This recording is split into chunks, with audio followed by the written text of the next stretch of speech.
Comment vous allez? Bien, très bien. Vous êtes au Cameroun depuis un bon bout déjà. On vous a vu dans les stades pendant le CHAN. Qu'est-ce que vous pensez déjà de cette compétition en général? Bon, o motivo da nossa vinda Alors, aqui je vais très bien, je vous remercie.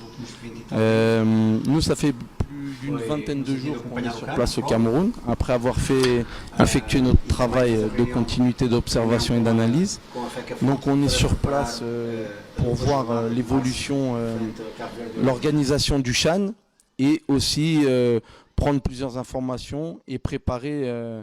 Donc avec la FECA Foot, on a préparé les prochains événements qui sont les 2 matchs qu'on a en mars contre Cap-Vert et Rwanda. Parlant du CHAN, comment est-ce que vous trouvez la compétition en général? Le niveau de football, le niveau technique. Alors par rapport au CHAN, je dois féliciter tout le Cameroun par rapport à son organisation. On a montré à tout le monde que le Cameroun est un grand pays, un pays du football, et qu'il est apte à pouvoir préparer et lancer des compétitions de haut niveau. Donc on doit féliciter l'organisation pour tout ce qui s'est fait jusqu'au jour d'aujourd'hui. Alors par rapport à la compétition du CHAN et à la compétitivité des équipes, on a trouvé ça très très intéressant, avec beaucoup de qualités collectives mais aussi individuelles des joueurs. Pour moi, c'était agréable de voir le football africain dans sa vraie nature, parce que ce sont des joueurs qui jouent en Afrique. On a pris plusieurs notes, on a pris plusieurs objectifs par rapport au futur. Donc c'était quelque chose de très positif, aussi bien individuellement et collectivement. On a pu voir aussi les différences qu'il y a entre les différents pays. Par rapport à l'équipe nationale du Cameroun, les A-Prime, je pense que nous tous, on doit être humbles et féliciter le parcours des A-Prime. En effet, la préparation n'a pas été les meilleures avec les changements d'entraîneur, un changement de groupe, pas de championnat, pas de compétitivité. Donc le fait d'arriver en demi-finale, c'est quelque chose de très positif. Ils ont démontré que le collectif les a emmenés jusqu'en demi-finale. Donc c'était très très très positif par rapport à ce côté-là. Féliciter la structure, le staff technique et les joueurs pour avoir fait rêver les Camerounais, les emmener jusqu'en demi-finale. Je pense que c'est positif. Malheureusement, on perd en demi-finale sur un score assez lourd. Ça peut aussi nous montrer la voie pour le futur, où est-ce qu'on doit s'améliorer. Et nous, personnellement, nous avons fait une analyse, comme on fait tout le temps, avec tous les joueurs, une analyse individuelle sur plusieurs joueurs qui ont effectué ce CHAN avec le maillot du Cameroun, et avec plus de froideur. Maintenant, nous allons comparer tout ce qu'on a observé, analysé, avec ce qu'on avait déjà dans le passé, et pouvoir nous projeter dans le futur. Pour l'équipe nationale A du Cameroun, c'est d'une autre envergure, c'est une autre compétition, c'est une autre réalité aussi, avec d'autres objectifs, avec beaucoup plus de responsabilités. Donc nous allons comparer tout ça, et dans le futur, on va voir si on ira appeler des joueurs qui ont fait une compétition positive jusqu'au jour d'aujourd'hui. On vous a vu récemment avec le président de la Fédération camerounaise de football avoir une réunion sur la préparation du prochain stage de Lyon. Est-ce qu'on peut savoir ce qui nous attend en mars?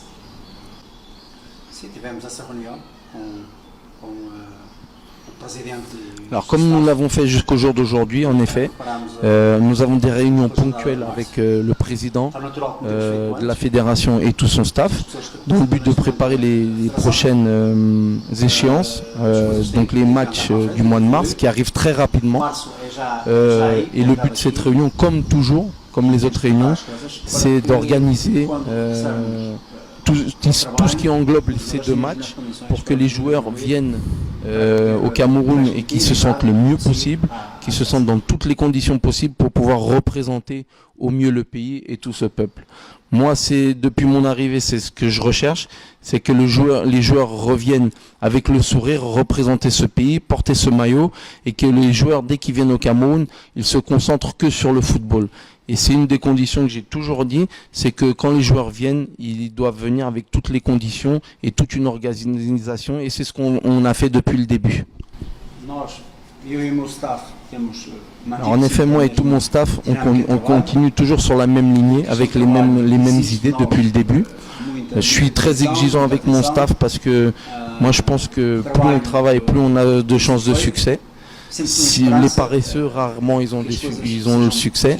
Donc moi je suis exigeant avec mon staff, on essaie de tout réunir un maximum d'informations, on essaie de prendre toutes les directives pour que rien ne manque aux joueurs lorsqu'ils sont présents dans les stages, et on continue dans cette lignée au niveau du professionnalisme, au niveau de l'anticipation, au niveau de l'organisation. C'est ce que j'exige, je suis très exigeant avec moi-même, je suis très exigeant avec mes joueurs, avec mon staff. Et donc, pour être exigeant avec eux, le minimum de conditions doit être assuré. Donc, je me bats tous les jours pour cela. Et le fait est qu'au jour d'aujourd'hui, on est sur une bonne ligne droite et on ne va pas se dévier de notre chemin.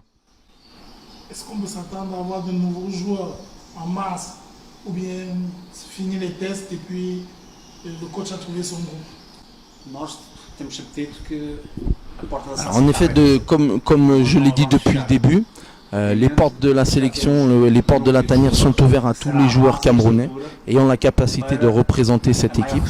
Maintenant, on ne va pas se cacher, il faut bien se voir que j'ai une structure et une base très forte par rapport à certains joueurs.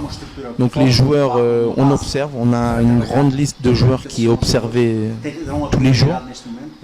Des échanges avec leur club, leurs entraîneurs, on suit les matchs. La porte n'est fermée à personne. Maintenant, pour que les joueurs arrivent à re-rentrer dans ce groupe-là, il faut vraiment que ce soit des joueurs qui nous apportent quelque chose, que ce soit des joueurs, que ce soit au niveau du caractère, au niveau de la qualité technique, qui nous apportent quelque chose. Parce qu'au jour d'aujourd'hui, le groupe du Cameroun notre équipe est une équipe très équilibrée, très compétitive. Vous pouvez voir sur chaque position, il y a de la compétitivité. Tout le monde peut jouer, tout le monde peut être sur le banc. Donc nous, ce on attend, c'est justement découvrir des joueurs qui nous ramènent quelque chose de différent. Maintenant, on observe, on analyse, la porte est ouverte à tout le monde. On a un groupe de 25 à 30 joueurs. Ça peut changer, 6-7 joueurs peuvent venir à changer, c'est vrai, je ne vais pas vous le cacher. Ça dépend ce que les joueurs vont nous montrer tous les matchs dans leur club. Parce qu'avec moi, ce qui prime, c'est le professionnalisme et la méritocratie. Tant que je serai l'entraîneur de cette équipe, c'est la méritocratie et le professionnalisme qui va primer. Notre stratégie, elle passe par là, trouver un groupe d'hommes avant tout qui puissent bien vivre ensemble, et surtout au niveau sur le plan technique, qu'il y ait de la concurrence entre les joueurs. Ça va obliger les joueurs tout simplement à donner le meilleur d'eux-mêmes, et en donnant le meilleur d'eux-mêmes, ils vont donner le meilleur pour porter ce maillot, le meilleur pour l'équipe. Donc ma stratégie, elle est bien délignée, elle est par là, et je vais pas sortir de cette ligne par rapport aux idées de moi et mon staff par rapport à l'équipe. On sait que généralement vous aimez privilégier le groupe, mais si on vous demandait parmi les joueurs camerounais qui ont joué ou qui jouent le CHAN, est-ce qu'il y a des joueurs qu'on pourrait appeler chez les A? Si on demande de sortir quelques noms. Alors oui, en effet, on suit le CHAN de très près, on suit ces joueurs-là de très près. On connaissait la plupart de ces joueurs lorsque le championnat évoluait. On a suivi beaucoup de matchs, donc on connaissait beaucoup de ces joueurs-là. Il y a certains joueurs qui ont fait partie de cette convocation, qui ont même déjà été appelés avec nous. Donc nous, la porte est ouverte à tout le monde, que ce soit les joueurs qui jouent en Europe, en Chine, aux États-Unis ou même les équipes du CHAN. La porte est ouverte, on suit, on va analyser comme je vous l'ai dit tout à l'heure. Il faut que les personnes sachent que pour rentrer dans l'équipe du Cameroun A, c'est difficile, le niveau est très très très élevé, donc on va analyser calmement, et puis si un des joueurs ou plusieurs joueurs de l'équipe du CHAN doit être appelé, vous allez le voir dans les prochaines convocations, tout simplement. Une dernière question en deux parties. Première chose, est-ce que vous avez un message pour vos joueurs en général pour préparer le stage de mars? Deuxième volet de la question, les joueurs du Cameroun qui jouent le CHAN ont un dernier match samedi. Si vous avez un message à leur passer, ce serait quoi? Para os jogadores que estão sempre à porta da convocatória, Par rapport au groupe de joueurs avec qui on a côtoyé, on a travaillé jusqu'au jour d'aujourd'hui, ce que je leur ai dit après tous les stages, c'est qu'à partir du moment où on porte le maillot des Lions Indomptables et on représente le Cameroun, on n'est pas un vulgaire joueur. On a d'énormes responsabilités. Lorsqu'on retourne au club, on doit s'entraîner encore plus, on doit prouver encore plus tous les jours, parce que représenter le Cameroun, c'est quelque chose d'énorme, c'est quelque chose de grand. Et moi, ce que je leur demande, c'est qu'ils soient autant professionnels qu'ils le sont avec nous en sélection et qu'ils continuent à travailler d'arrache-pied pour eux, pour pouvoir prendre leur place et pouvoir être préparés à représenter cette équipe-là. Parce que c'est vraiment pas facile de représenter le Cameroun. Je suis exigeant par rapport à ça, le professionnalisme de mes joueurs. Donc moi, ce que je leur souhaite, c'est qu'ils continuent dans cette lignée, qu'ils travaillent, qu'ils ne lâchent rien et qu'ils se battent tous les jours pour eux, pour leur famille et pour gagner tous les jours leur place avec nous chez les Lions. Par rapport au CHAN, ce que je peux dire à toute la structure, à ses entraîneurs, aux joueurs, c'est qu'ils donnent le meilleur de moi-même, de finir en beauté. La dernière image, c'est celle qui compte. Finir troisième, c'est pas la même chose que de finir quatrième. Le podium, il y a 3 places, la première, la deuxième et la troisième. De mon point de vue, je pense que c'était un tournoi très positif de cette équipe. Maintenant, la dernière image est importante. Ce que je leur demande, c'est qu'ils se regroupent, qu'ils restent unis, qu'ils continuent leur rêve et de finir en beauté, de gagner et finir en 3e place. C'est tout ce que je leur souhaite à tout le monde et à tout le peuple camerounais, parce que je pense que tout le monde le mérite, cette 3e place. Et qui joue avec fierté et orgueil pour tout le peuple camerounais, pour